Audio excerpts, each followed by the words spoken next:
E no tocante ao pastor Márcio, de fato ele acabou não intervindo nessas situações. Pastor Gustavo Bessa finalmente quebra o silêncio e falou sobre os posicionamentos na polêmica familiar envolvendo Márcio Valadão, André Valadão e Felipe Valadão, que tem repercutido intensamente entre os cristãos. O que está acontecendo por trás das cortinas? Em uma série de stories no Instagram, Bessa revelou que o fundador da Igreja Batista da Lagoinha decidiu não intervir na situação, o que gerou ainda mais questionamentos.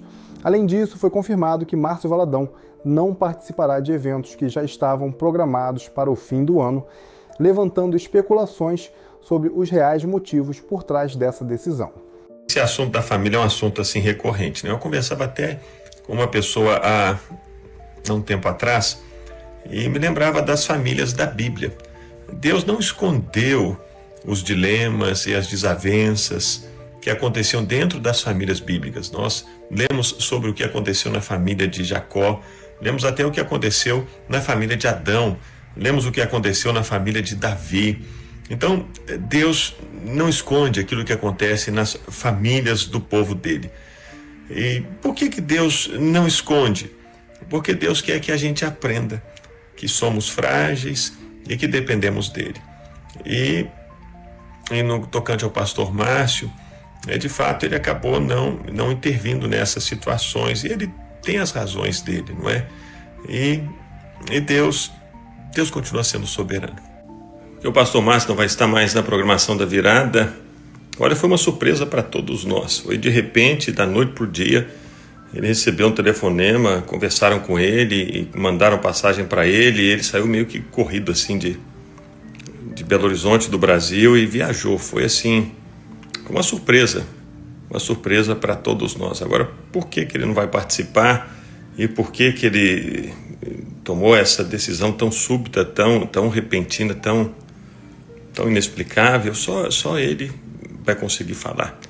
Mas nos pegou a todos de surpresa. Foi algo totalmente inesperado, porque ele já tinha dado a palavra, já tinha confirmado a participação, estava tudo certo, passagem comprada, pelo que eu sei, e aí de repente agiu assim.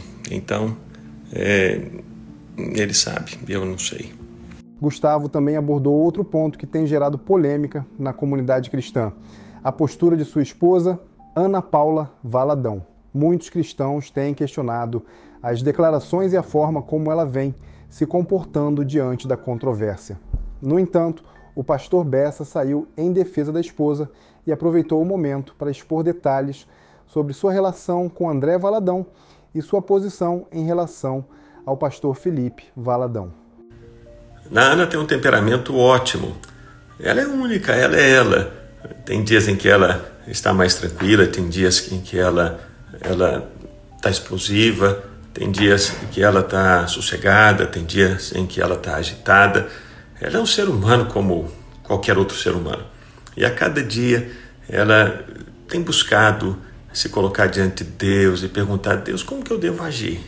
Qual que é a resposta que o Senhor tem para mim nessa situação, naquela outra situação? Então é maravilhoso viver com ela, é maravilhoso aprender com ela, é maravilhoso crescer com ela. É maravilhoso ver o agir de Deus na vida dela. Sou muito encorajado, muitas vezes, com a atitude, a postura dela, as palavras, a doçura, o coração. As falas da Ana são as falas de uma filha que chora, uma filha que sangra por dentro, uma filha que clama, e são legítimas. E sobre essa exposição toda, eu entendo que Deus permite que as questões sejam expostas, sim, Deus não as esconde. Veja o caso de Davi. Davi foi um rei, foi um guerreiro, ele expandiu todo o império, mas havia problemas com os filhos de Davi. Os irmãos tinham problema entre si. E Deus não escondeu essas questões que houve na família de Davi. Não, Deus fez com que tudo isso fosse público. E por quê? Porque Deus queria que todas as pessoas soubessem que Davi não era o Salvador. O Salvador é o próprio Senhor. Então é o mesmo caso. Se tirar Jesus, acabou tudo. Não podemos ter outros ídolos. Bem, a questão não é tomar partido um lado ou outro lado. precisamos nos posicionar dentro daquilo que Deus nos traz, não é? Tem a ver com a nossa consciência com Deus. Esse deve ser o nosso posicionamento, não por um lado ou outro lado, mas Deus, o que o Senhor diz? Como eu devo me posicionar? Eu devo me calar? Devo falar? Então assim devemos agir em toda e qualquer situação da vida. E é uma situação assim bem delicada. Eu me lembro da situação de Davi, até comentei aqui há pouco. Davi acabou não sendo tão presente na vida dos filhos, os filhos acabaram tomando atitudes assim tão estranhas, tão ruins, não é? Que prejudicou não apenas o relacionamento dos filhos, mas o relacionamento no reino. E Deus não escondeu isso. Na Bíblia conta essas histórias e são para o nosso aprendizado, para sabermos que precisamos de Deus.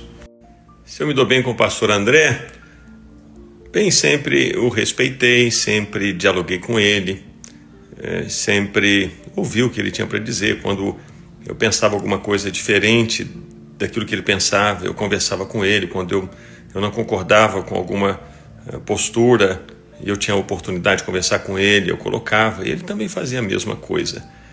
Não é porque também somos parentes que temos ou desenvolvemos um relacionamento assim profundo, de amizade, como acontece em todas as famílias, não é? As pessoas não é porque são familiares que vão sempre desenvolver relacionamentos profundos umas com as outras. E também tem um aspecto meu, né? Eu sou mais reservado, eu sou mais introspectivo, eu sou mais na minha. Então é isso.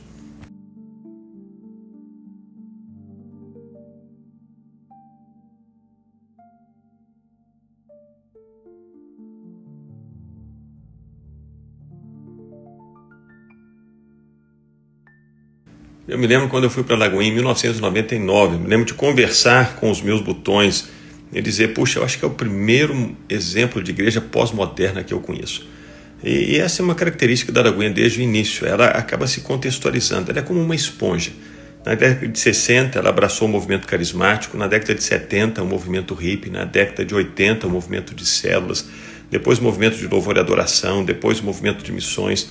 Ela acaba se contextualizando aos tempos e às épocas.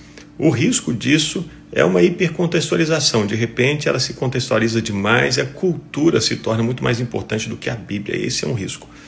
Eu não sei como está a Lagoinha hoje. Talvez ela esteja se contextualizando e se tornando mais pragmática, não é? Valorizando a estética, a beleza, o exterior. Eu não sei, eu não estou lá dentro mais.